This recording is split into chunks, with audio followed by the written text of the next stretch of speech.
كسرة شعير صحية سهلة مهلة بنة عظيمة وخفيفة ثم توجد. نحتاج غير شوية شعير يعود فرينة يعني ناعم جدا مع شوية الماء، الكيلات قد بعضهم، الماء زيت شوية، هنا راني نسيت الملح، خلطي هذا مكان، ما تحتاجي لا زيت لا خميرة لا حتى حاجة. هذا هو قوامها، بس هنايا جاتني شوية خاطرة، خليها ترتاح نص ساعة ولا ساعة.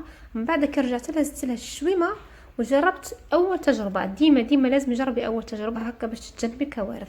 لازم مقلاة تعود ما تلصقش، تدهنيها بشويه زيت. هذه الحبه كيفاش ناجحه، تجي بطبوطه ضعيفه، هذه بطبوط ضعيف يصلح ساندويتش يصلح كلش. بعد ما تصلح القرصه الاولى لوحي قصتي القرص تاعك اللي بعدهم كي دير فقاعات باش تقلبي، هذه هي. وبعد تبدا تتنفخ لك فاسيلمون.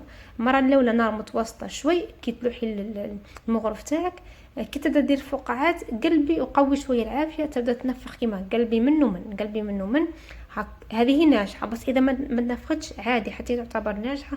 هذا اللي ساندويتش، شاورما، تاكوس، شخشوخه محجوبه، كريب شوكولا، شخشوخه يعني تقدري تفتيها وديريها. وهذه كانت وصفتنا اليوم، ودعواتكم. قولوا لي اذا عجبتكم، نزيدكم واحده اخرى بالشعير، المره الجايه يمكن نديرها لكم بالخميره الطبيعيه.